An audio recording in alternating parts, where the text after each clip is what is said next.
Hi friends, welcome to our channel. ഇന്ന് ഞാനൊരു cooking video ആയിട്ടാണ് വന്നിരിക്കുന്നത്. അപ്പോൾ വിൻ്റർ സ്റ്റാർട്ട് ചെയ്തു. വിൻ്റർ മാത്രമല്ല, എയർ പൊല്യൂഷൻ എത്ര ഉണ്ടെന്ന് നിങ്ങൾക്ക് എല്ലാവർക്കും അറിയാമല്ലോ ഡൽഹിയിലുള്ളത്. അപ്പോൾ ഞാനൊരു വെജിറ്റബിൾ സൂപ്പുമായിട്ടാണ് ഇന്ന് വന്നിരിക്കുന്നത്. അപ്പോൾ എൻ്റെ രീതിയിലുള്ള ഒരു വെജിറ്റബിൾ സൂപ്പ് നമുക്ക് കണ്ടാലോ? അപ്പം ഞാനിത് ഒരു പാൻ എടുത്തു, അത് ചൂടാക്കി. നമുക്ക് എന്നിട്ട് അതിൽ ഓയിൽ ഒഴിച്ചു കൊടുക്കാം. അപ്പം ഞാൻ ഓയിൽ എടുത്തു. അതിന് വേണ്ട സാധനങ്ങൾ ഇതൊക്കെയാണ്. ഉള്ളി, ബീൻസ്, ക്യാരറ്റ്, ഇത് അവര, പിന്നെ വെളുത്തുള്ളി, ഇഞ്ചി, ഇത് ഞാനൊരു നെല്ലിക്ക എടുത്തിട്ടുണ്ട്. നെല്ലിക്ക എല്ലാം ഞാൻ ചെറുതായി കട്ട് ചെയ്തത്. പിന്നെ ഇത് ക്യാരറ്റ്, ഒരു പച്ചമുളക്. അപ്പോൾ ഫസ്റ്റ് നമുക്ക് ഇത് ഉള്ളി ഭയങ്കര ചെറുതായി അരിഞ്ഞതാണ്. അതൊന്ന് വഴറ്റി കൊടുക്കാം. നമ്മൾ പിന്നെ ഒരു കാര്യം ശ്രദ്ധിക്കേണ്ടത്, നമ്മൾ എപ്പോഴും സൂപ്പ് ഉണ്ടാക്കുമ്പോൾ സിമ്മിലിട്ടിട്ട് ചെയ്യണം കേട്ടോ. പിന്നെ നമുക്ക് അതൊന്ന് വഴറ്റി കഴിഞ്ഞിട്ട് പിന്നെ ഈ വെളുത്തുള്ളി ഇട്ട് കൊടുക്കാം. അതും ഒന്ന് വഴറ്റി കൊടുക്കാം. പിന്നെ ഇഞ്ചി ഇട്ട് കൊടുക്കാം.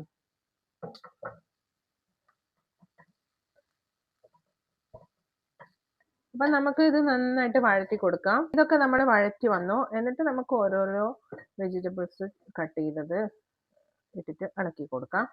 നമുക്ക് എന്ത് വെജിറ്റബിൾസ് വേണമെങ്കിലും ഇടാം കേട്ടോ ഇതിൻ്റെ അകത്ത്, നമുക്ക് ഇഷ്ടമുള്ള.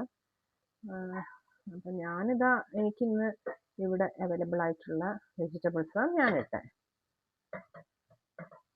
അപ്പം ഈ ഒരു പൊല്യൂഷൻ്റെ സമയത്തും വിൻ്ററിൻ്റെ സമയത്തും സൂപ്പ് നല്ല ഹെൽത്തിയും ടേസ്റ്റിയും ആണല്ലോ. അപ്പം ഞാൻ എല്ലാ വെജിറ്റബിൾസും ഞാൻ ഇട്ട് കൊടുത്തു.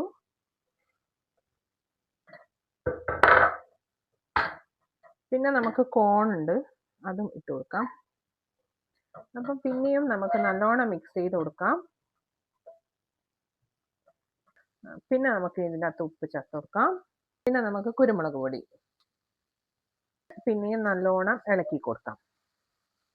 അപ്പം നമ്മൾ ഇതൊക്കെ ഇങ്ങനെ നല്ലോണം ഇളക്കി കൊടുത്തു. എന്നിട്ട് നമുക്കിത് വെള്ളം ചേർത്ത് കൊടുക്കാം ഇതിൻ്റെ അകത്ത്. ഓക്കെ, എത്ര വെള്ളമാണോ നമുക്ക് വേണ്ടത് അതിന് കണക്കായിട്ടുള്ള വെള്ളം ചേർത്ത് കൊടുക്കുക.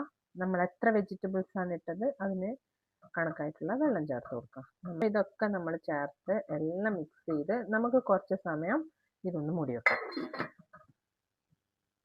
അപ്പം നമുക്ക് നോക്കാം, ഇത് നന്നായിട്ട് തിളയൊക്കെ വന്നു. എന്നിട്ട് പിന്നെ നമുക്ക് തിക്നെസ്സിന് വേണ്ടിയിട്ട് കോൺഫ്ലവർ കുറച്ച് വെള്ളത്തിൽ ഇതേപോലെ ആക്കിയിട്ട് നമുക്ക് വെച്ച് കൊടുക്കാം.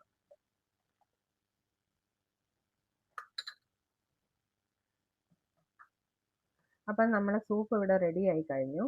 എന്നിട്ട് നമുക്കിത് ഓഫ് ചെയ്യാം.